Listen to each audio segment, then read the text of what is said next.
Hi ಎಲ್ಲರಿಗೂ ನಮಸ್ಕಾರ.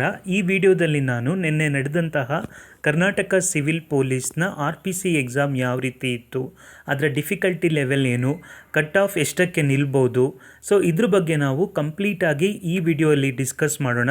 ದಯವಿಟ್ಟು ವಿಡಿಯೋವನ್ನು ಪೂರ್ತಿಯಾಗಿ ನೋಡಿ. ಫಸ್ಟ್ ಇಂಪ್ರೆಷನ್ ಈ ಕ್ವಶನ್ ಪೇಪರ್ ನೋಡಿದಾಗ ಏನು ಅನ್ನಿಸ್ತು ಅಂದರೆ ಪೇಪರ್ ಮಾಡರೇಟ್ ಆಗಿದೆ ಅಂತ ಅನ್ನಿಸ್ತು. ನಾನು ತುಂಬ ಈಸಿ ಇದೆ ಅಂತ ಹೇಳ್ತಿಲ್ಲ, ಹಾಗೆ ಎಕ್ಸ್ಟ್ರೀಮ್ಲಿ ಡಿಫಿಕಲ್ಟ್ ಅಂತ ಹೇಳ್ತಿಲ್ಲ. ಏನಕ್ಕಂದರೆ ಆ್ಯಕ್ಚುಲಿ ಕಾಂಪಿಟೇಟಿವ್ ಎಕ್ಸಾಮ್ಗೆ ಪ್ರಿಪೇರ್ ಆಗುವಂಥ ಆಸ್ಪಿರೆಂಟ್ಸ್ಗಳು ಲಕ್ಷ್ಮೀಕಾಂತ್ ಬುಕ್ಕನ್ನು ಪೊಲಿಟಿಗೋಸ್ಕರ ಓದ್ತಾರೆ, ಹಾಗೆ ಸ್ಪೆಕ್ಟ್ರಮ್ ಬುಕ್ಕನ್ನು ಹಿಸ್ಟ್ರಿಗೋಸ್ಕರ ಓದ್ತಾರೆ, ಹಾಗೆ NCERTಯ ಜಿಯಾಗ್ರಫಿಯನ್ನು ಓದ್ತಾರೆ. ಈ ಬುಕ್ಗಳಲ್ಲಿ ನಮಗೆ ಬೇಸಿಕ್ ಇನ್ಫಾರ್ಮೇಷನ್ ಅಂತೂ ಸಿಕ್ಕೇ ಸಿಗುತ್ತೆ. ಸೊ ಆ ರೀತಿ ಸಾಕಷ್ಟು ಡೈರೆಕ್ಟ್ ಕ್ವಶನ್ಗಳು ಈ ಎಕ್ಸಾಮಲ್ಲಿ ಬಂದಿತ್ತು. ಡೈರೆಕ್ಟ್ ಕ್ವಶನ್ಗಳು ಲೈಕ್ UPSCಯನ್ನು ಮೆಂಬರ್ಗಳನ್ನು ಯಾರು ಎಲೆಕ್ಟ್ ಮಾಡ್ತಾರೆ, ಹಾಗೆ ಗವರ್ನರ್ ಯಾರಿಗೆ ರಾಜೀನಾಮೆಯನ್ನು ಕೊಡಬೇಕು, ಹಾಗೆ ಇದೇ ರೀತಿ ಪೊಲಿಟಿಯಲ್ಲಂತೂ ಪ್ರತಿಯೊಂದು ಪಾಯಿಂಟ್ಸು ಅಪ್ಲೈಡ್ ಕ್ವಶನೇ ಇಲ್ಲ, ಡೈರೆಕ್ಟೇ. ಪೊಲಿಟಿ ಪಾರ್ಟ್ ತುಂಬಾ ಈಸಿ ಇದೆ. ಹಾಗೆ ಹಿಸ್ಟ್ರಿಯಲ್ಲೂ ಒಂದು ಲೆವೆಲಿಗೆ ಮಾಡರೇಟ್ ಆಗಿ ಇದೆ. ಆ್ಯಂಡ್ ಜಿಯೋಗ್ರಫಿಯಲ್ಲಿಯೂ ಓದಿರೋರಿಗೆ ಓಕೆ, ಲೈಕ್ ಸಾಯಿಲ್ ಬಗ್ಗೆ ಕ್ವಶನ್ ಕೇಳಿದರು, ಸೊ ಆ ಕ್ವಶನ್ಗಳೆಲ್ಲ ಈಸಿ ಇದೆ. ಆದರೆ ಕೆಲವೊಂದು ಕ್ವಶನ್ಗಳು ಲೈಕ್ ಸೈನ್ಸಲ್ಲಿ ಹಾಗೆಯೇ ಮೆಂಟಲ್ ಎಬಿಲಿಟಿ ಕ್ವಶನ್ಗಳು ಕೆಲವೊಂದು ಕಷ್ಟ ಆಗಿದೆ. ಎಕ್ಸಾಮ್ ಪ್ರೆಷರಲ್ಲಿ 1.5 ಗಂಟೆ ಟೈಮಲ್ಲಿ ಈ ರೀತಿ ಕ್ವಶನನ್ನು ಸಾಲ್ವ್ ಮಾಡಬೇಕಾದ್ರೆ, ಈ ರೀತಿ ಡಿಫ್ರೆಂಟ್ ಟಾಪಿಕ್ಗಳ ಕ್ವಶನನ್ನು ಒಟ್ಟಿಗೆ ಮಾಡಬೇಕಾದ್ರೆ ಅದು ಸ್ವಲ್ಪ ಕಷ್ಟನೇ. ಇದು ಯಾರು ತುಂಬ ದಿನದಿಂದ ಓದ್ತಿರ್ತಾರೆ, ಎಸ್ಪೆಷಲಿ ಆಸ್ಪಿರೆಂಟ್ಗಳು ಡಿಗ್ರಿ ಲೆವೆಲ್ ಎಕ್ಸಾಮ್ಗೆ ಅಂತ ಪ್ರಿಪೇರ್ ಆಗ್ತಿರ್ತಾರೆ, ಹಾಗೆ FDA, KAS, UPSC ಎಕ್ಸಾಮ್ಗಳಿಗೆ ಆಲ್ರೆಡಿ ಪ್ರಿಪೇರ್ ಆಗ್ತಾ ಇರ್ತಾರಲ್ವ, ಅಂಥವರು ಈಸಿಯಾಗಿ ಈ ಪೇಪರಲ್ಲಿ 70+ ಅಂತೂ ಸ್ಕೋರ್ ಮಾಡ್ಬೋದು. ಬಟ್ ಎಲ್ರಿಗೂ ನಾನು 70+ ಅಂತ ಸ್ಕೋರ್ ಮಾಡಬೇಕು ಅಂತ ಹೇಳ್ತಿಲ್ಲ. ಅಂದರೆ ನಾನು ಹೈಯೆಸ್ಟ್ ರೇಂಜ್ ಆಫ್ ಸ್ಕೋರನ್ನು ಹೇಳ್ತಿದ್ದೀನಿ. ಲೈಕ್ 70 to 80 ಇದು ಮ್ಯಾಕ್ಸಿಮಮ್ ಸ್ಕೋರ್. ತುಂಬ ಓದಿರೋರು ಮಾಡೋಕ್ಕೆ ಇಷ್ಟೇ ಸಾಧ್ಯ ಆಗೋದು ಅಂತ ಆ್ಯಸ್ ಆಫ್ ಮೈ ಒಪಿನಿಯನ್. ಹಾಗೆ ನಾನು ಎಕ್ಸಾಮ್ ಬರೆದಿರುವಂತಹ ತುಂಬ ಆಸ್ಪಿರೆಂಟ್ಸ್ಗಳಿಗೂ ಕೇಳಿದೆ ಯಾವ ರೀತಿ ಇತ್ತು ಅಂತ. ಸೊ ಅವರೆಲ್ಲರೂ ಹೇಳ್ತಾ ಇದ್ದಿದ್ದು ಒಂದೇ, ಟೈಮ್ ಕನ್ಸ್ಯೂಮಿಂಗ್. ನಮಗೆ ಮೆಂಟಲ್ ಎಬಿಲಿಟಿ ಕ್ವಶನ್ ಸಾಲ್ವ್ ಮಾಡೋಕ್ಕೆ ಸ್ವಲ್ಪ ಲೆಂತಿ ಅಂತ ಅನ್ನಿಸ್ತು. ಹಾಗೆ ಓವರಾಲ್ ಪೇಪರ್ ಸಾಲ್ವ್ ಮಾಡೋದಕ್ಕೂ ಅಷ್ಟೇ ಟೈಮ್ ಕನ್ಸ್ಯೂಮಿಂಗ್, ಟೈಮ್ ಶಾರ್ಟೇಜ್ ಆಯಿತು ಅಂತ ಅನ್ನಿಸ್ತು. ಹಾಗೆ ಪೇಪರ್ ಸ್ವಲ್ಪ ಡಿಫಿಕಲ್ಟಿ ಇತ್ತು, ಮಾಡರೇಟ್ ಆಗಿ ಇತ್ತು. ಅದೇ ರೀತಿ ಹೇಳಿದರು. ಈಸಿ ಅಂತಲೂ ಯಾರೂ ಹೇಳಲಿಲ್ಲ, ಎಕ್ಸ್ಟ್ರೀಮ್ಲಿ ಡಿಫಿಕಲ್ಟ್ ಅನ್ನೋ ರೇಂಜಲ್ಲೂ ಯಾರೂ ಹೇಳಲಿಲ್ಲ.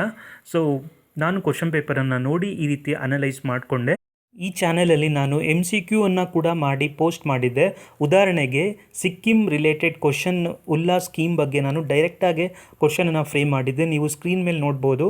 ಈ ಕ್ವಶನ್ ಡೈರೆಕ್ಟಾಗಿ ಆಲ್ಮೋಸ್ಟ್ ಹಿಂಗೇ ಬಂದಿತ್ತು. ಹಾಗೆ ಬೋಡೋ ಲ್ಯಾಂಗ್ವೇಜ್ ಕ್ವಶನನ್ನು ಕೂಡ ನಾನು ನನ್ನ MCQ ಲಿಸ್ಟಲ್ಲಿತ್ತು. ಚೀಫ್ ಆಫ್ ಡಿಫೆನ್ಸ್ ಸ್ಟಾಫ್ ಇದಕ್ಕೆ ಸಂಬಂಧಪಟ್ಟಂತೆ ಕೂಡ ನನ್ನ ಚಾನಲಲ್ಲಿ ನಾನು ಇದ್ರ ಬೇಸಿಕ್ಸ್ ಮೇಲೂ ಒಂದು ಕ್ವಶನನ್ನು ಫ್ರೇಮ್ ಮಾಡಿದ್ದೆ. ಸೊ ಯಾರೆಲ್ಲ ನೋಡಿದ್ದೀರಾ ಅವರಿಗೆ ಡೆಫಿನೆಟ್ಲಿ ಹೆಲ್ಪ್ ಆಗಿದೆ. ಮತ್ತು ಇವಾಗ ಕಟ್ ಆಫ್ ವಿಷಯಕ್ಕೆ ಬರೋಣ. ನೋಡಿ, ಕಟ್ ಆಫ್ ತುಂಬಾ ವೇರಿ ಆಗುತ್ತೆ. ಏನಕ್ಕಂದರೆ ಒಂದೊಂದು ಜಿಲ್ಲೆಯಲ್ಲಿಯೂ ಪೋಸ್ಟ್ ಯಾವ ರೀತಿ ಇದೆ, ಹಾಗೆ ಅಪ್ಲೈ ಮಾಡಿರೋ ಜನ ಎಷ್ಟು, ಹಾಗೆ ಬರೆದಿರುವಂಥ ಜನ ಎಷ್ಟು, ಸೊ ಪೋಸ್ಟ್ ಎಷ್ಟಿದೆ, ಇವೆಲ್ಲ ಫ್ಯಾಕ್ಟರ್ ಮೇಲೆ ಡಿಪೆಂಡ್ ಆಗುತ್ತೆ. ನಾನು ಎಸ್ಪೆಷಲಿ ಇಲ್ಲಿ ಬ್ಯಾಂಗ್ಳೂರು ಪೋಸ್ಟನ್ನು ಮೇಜರಾಗಿ ತಗೊಳ್ತೀನಿ. ಏನಕ್ಕಂದರೆ ಜಾಸ್ತಿ ವೇಕೆನ್ಸಿ ಇರುವಂಥದ್ದು ಬೆಂಗಳೂರಲ್ಲೇ. ಒಟ್ಟು 3991 ಹುದ್ದೆಗಳು ಒಟ್ಟು ಇದೆ, ಅಂದರೆ RPC ಹಾಗೆ HK ರೀಜನ್ನ ಸೇರಿಕೊಂಡು. ಇದರಲ್ಲಿ ನಾವು ಸಪ್ರೇಟ್ ಮಾಡೋದಾದರೆ 3395 ಪೋಸ್ಟ್ಗಳು RPC ಅವ್ರದ್ದಿದೆ. ಇದರಲ್ಲಿ ಬ್ಯಾಂಗ್ಳೂರು ಅವ್ರಿಗೇ ಎಷ್ಟು ಆಗುತ್ತೆ ಅಂದರೆ ಮೆನ್ಸಲ್ಲಿ 1343 ಪೋಸ್ಟ್ಗಳಾಗುತ್ತೆ, ಹಾಗೆ ವುಮೆನ್ಸ್ ಅವರಿಗೆ 448 ಹುದ್ದೆಗಳಾಗುತ್ತೆ. ನಿಮಗೆ PETಗೆ ಕರೆಯೋದು ಅಂದರೆ ಫಿಸಿಕಲಿಗೆ ಎಷ್ಟು ಜನಕ್ಕೆ ಕರೀತಾರೆ ಅಂದರೆ 1:5 ರೇಂಜಿಗೆ ಕರೀತಾರೆ. ಅಂದರೆ ಒಂದು ಪೋಸ್ಟಿಗೆ 5 ಜನ ಹಾಗೆ ಕರೀತಾರೆ. ಸೊ ಒಟ್ಟು 1343 ಪುರುಷರ ಹುದ್ದೆಗಳಿದೆ. ಇದನ್ನು 5 ಜನ ಅಂದರೆ ಒಂದು ಪೋಸ್ಟಿಗೆ 5 ಜನ ಹಾಗೆ ನೋಡೋದಾದರೆ ಒಟ್ಟು 6715 ಜನರಿಗೆ ಪುರುಷ ಅಭ್ಯರ್ಥಿಗಳನ್ನು ಕರೀತಾರೆ ಫಿಸಿಕಲ್ಗೆ. ಹಾಗೆ ಮಹಿಳಾ ಅಭ್ಯರ್ಥಿಗಳನ್ನು 448 × 5 ಮಾಡಿದರೆ 2240 ಅಭ್ಯರ್ಥಿಗಳನ್ನು ಕರೀತಾರೆ. ಸೊ ನಾನು ಬೇಸಿಕ್ ಈ ಬೆಂಗಳೂರು ಭಾಗವಾಗಿ ನಾನು ಕಟ್ ಆಫನ್ನು ಹೇಳ್ತೀನಿ, ಬೇರೆದು ಹೇಳಲ್ಲ. ಯಾಕಂದರೆ ಪೋಸ್ಟ್ಗಳು ಅಲ್ಲಿ ತುಂಬಾ ಕಮ್ಮಿ ಇದೆ. ಹಾಗೆ ಬರೆದಿರುವಂಥ ಜನರು ಲೈಕ್ 4000, 5000 ಇದೇ ರೀತಿ ಇದೆ.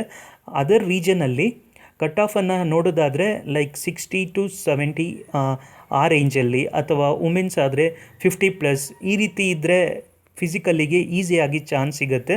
ಬ್ಯಾಂಗ್ಳೂರಲ್ಲಿ ನಾವು ನೋಡೋದಾದರೆ ಜಿ ಎಮ್ಮಲ್ಲಿ 65 ಪ್ಲಸ್ ಆರ್ ಮೈನಸ್ 5 ಅಂತ ಅಂದ್ಕೊಳ್ಳಿ. ಲೈಕ್ 60 to 65 ಯಾರು ತೊಗೊಂಡಿದ್ದೀರಾ ನೀವು 100% ನಿಮಗೆ ಫಿಸಿಕಲ್ಲಿಗೆ ಕ್ವಾಲಿಫೈ ಆಗ್ತೀರಾ ಅಂತಲೇ ಹೇಳ್ಬೋದು. ಹಾಗೆ 3A 3Bಯಲ್ಲಿ ತಗೊಂಡ್ರೆ 62 ಪ್ಲಸ್ ಆರ್ ಮೈನಸ್ 3 to 4 ಅಂತ ತಗೊಳ್ಳಿ. ಹಾಗೆ 2A 2Bಯಲ್ಲಿ 59 to 62 ಇದು ನನ್ನ ಪ್ರೆಡಿಕ್ಷನ್. SC/STಯಲ್ಲಿ 50+ ಇದ್ದರೆ ಕಟ್ ಆಫ್ ನೀವು ಫಿಸಿಕಲ್ಲಿಗೆ ಎಲಿಜಿಬಲ್ ಆಗ್ಬೋದು. ಹಾಗೆ ವುಮೆನ್ ಕ್ಯಾಂಡಿಡೇಟ್ಸ್ಗಳು ಈ ಹೇಳಿದಂಥ ಕ್ಯಾಟಗರಿಗೆ ಎಷ್ಟು ಹೇಳಿದೆ ಇದರಲ್ಲೇ -5 ಮಾಡ್ಕೊಳ್ಳಿ. ಹಾಗೆ ಪ್ಲಸ್ ಆರ್ ಮೈನಸ್ 5 ಕೂಡ ತಗೊಳ್ಳಿ. ಈ ರೀತಿ ಮಾರ್ಕ್ಸ್ಗಳಿದ್ದರೆ PETಗೆ ಎಲಿಜಿಬಲ್ ಆಗ್ತೀರಾ. ನಾನು ಫೈನಲ್ ಹೇಳ್ತಿಲ್ಲ, ಫೈನಲ್ ಆ್ಯಕ್ಚುಲಿ ಡಿಪೆಂಡ್ ಆಗುತ್ತೆ. ಫೈನಲ್ ಲಿಸ್ಟಲ್ಲಿ ಜಾಸ್ತಿ ಕಟ್ ಆಫೇ ಇರುತ್ತೆ ಆದರೆ PETಯಲ್ಲಿ ಅಂದರೆ ಫಿಸಿಕಲಲ್ಲಿ ಕಮ್ಮಿನೇ ಇರುತ್ತೆ. ಯಾಕಂದರೆ ಹೇಳ್ದಂಗೆ 1:5 ತಗೊಳ್ತಾರೆ. ಹಾಗೆ ಓವರಾಲ್ ಕ್ಯಾಂಡಿಡೇಟ್ಸನ್ನು ಈಗ ಹೈಯೆಸ್ಟ್ ತಗೊಂಡಿರೋ ಕ್ಯಾಂಡಿಡೇಟು 80 ತಗೊಂಡಿದ್ದಾರೆ ಅಂತ ಅಂದ್ಕೊಳ್ಳಿ. ನೆಕ್ಸ್ಟ್ 6,000 ರ್ಯಾಂಕ್ ಕೊಟ್ಕೊಂಡು ಬನ್ನಿ ಕಮ್ಮಿ ತೆಗೆದಿರುವಂಥ ಸ್ಟೂಡೆಂಟ್ಸ್ಗಳನ್ನು.